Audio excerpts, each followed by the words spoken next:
Daniel was everything I had ever dreamed of in a husband: kind, successful, and deeply attentive. From the moment we met, he made me feel special, like I was the only woman in the world. Our marriage was built on laughter, shared dreams, and promises of forever. Or so I thought. At first, the signs were easy to miss. Little things like how he always insisted on choosing my outfits or how he subtly discouraged me from spending too much time with my friends.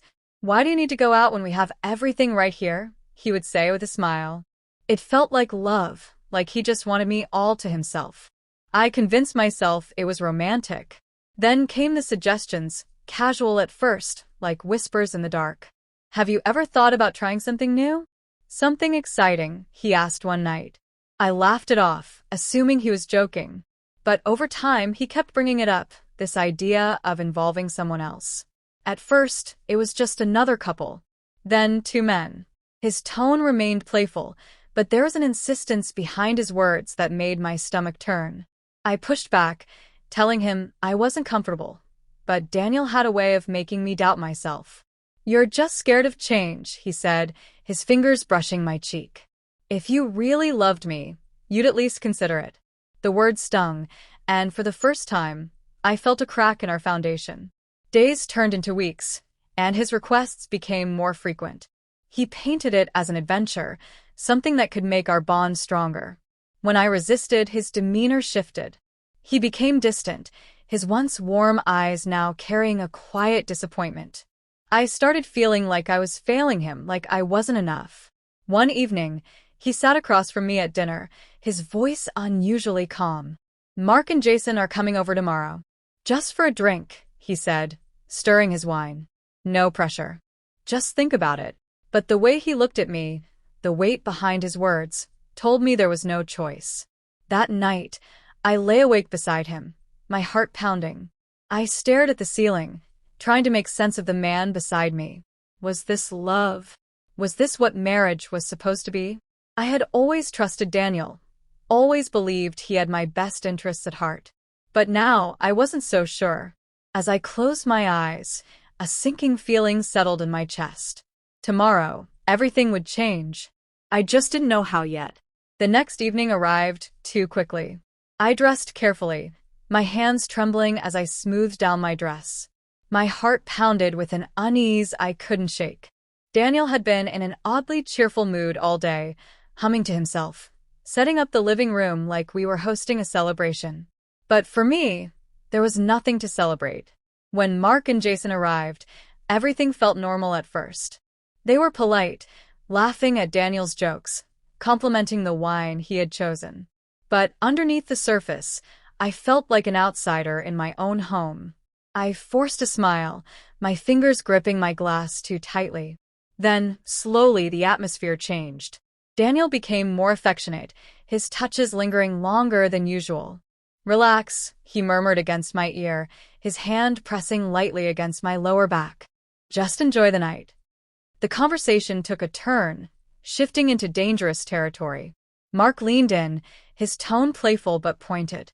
"Daniel's been telling us how adventurous you are. We were curious to see for ourselves." My breath caught.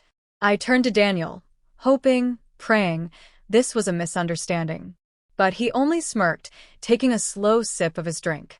Panic flared inside me. My skin felt hot, my chest tightening as the reality of the situation set in. This wasn't just talk anymore. This was real. I had let it get this far. I wanted to stand, to leave, but my legs felt heavy. The room seemed to shrink around me. Daniel reached for my hand, squeezing it gently as if he were offering comfort, but it felt like a restraint. "You trust me, don't you?" His voice was smooth, coaxing, but it wasn't love, it was control. I swallowed hard, shaking my head. "I can't." My voice was barely above a whisper, but the words felt like a scream in my head. The silence that followed was deafening. Daniel's grip on my hand tightened before he finally let go, his expression darkening. The warmth in his eyes vanished, replaced by something colder, something unrecognizable. Mark and Jason exchanged glances, shifting uncomfortably. They hadn't expected resistance. I stood abruptly, my chair scraping against the floor. I need some air. I didn't wait for a response. I walked out, my hands shaking as I pushed open the door and stepped outside. The cool night air hit my face, grounding me. Inside, I heard murmurs, Daniel's voice low and tight. Then footsteps. I braced myself as he appeared in the doorway, his jaw clenched. "You embarrassed me," he said, his voice controlled but laced with anger. I met his gaze, something inside me snapping. "And you betrayed me." For the first time in our marriage, I saw it, his mask slipping. The perfect husband I thought I knew was nothing more than an illusion. Daniel barely spoke to me after that night. The warmth he once showed was gone, replaced by silence that felt heavier than words ever could. I knew I had disappointed him, but for the first time, I didn't care. Something had shifted inside me. I could see it now, the manipulation, the slow erosion of my choices. Love wasn't supposed to feel like this. It wasn't supposed to be a test I kept failing. The distance between us grew. He stopped asking where I was going, stopped pretending to care. Late nights at the office became more frequent. His phone was always face down, and his text messages became shorter, colder. One evening, while he was in the shower, a nagging feeling led me to his phone. I hesitated, my heart hammering against my ribs. I had never invaded his privacy before, but something told me I needed to look. What I found shattered everything. Messages between Daniel, Mark, and Jason. Conversations dating back months. Discussions about me, about how they would convince me, how much fun it would be once I gave in. The casual way they spoke about me, like I was a game, an object to be passed around, made me sick. But it didn't stop there. As I scrolled further, I found something worse. Texts from another woman. The way he spoke to her, the tenderness, the excitement, it was everything he had stopped showing me. And then, the final blow. A picture. A hotel room. Him with her. I dropped the phone as if it had burned me. My hands shook, my stomach twisted. I wanted to scream, to cry, to break something, but instead, I stood there, frozen. I had spent years believing in a love that never existed. When Daniel stepped out of the shower, towel wrapped around his waist, he barely glanced at me. "You're still up," he muttered, rubbing his hair dry. I picked up his phone and threw it onto the bed. "Who is she?" His movements stilled. His eyes flickered to the screen, then back to me. A moment of hesitation. Then the mask returned. "It's not what you think." I let out a hollow laugh. "Don't insult me," he sighed, running a hand through his hair. "You weren't willing to try new things. I needed more. You should have seen this coming." Something inside me broke. Not from pain, but from clarity. This wasn't a man who had made a mistake. This was a man who had planned everything, who had justified every betrayal by making me feel like I was the problem. I looked at him one last time and saw him for what he really was, a stranger. I didn't cry.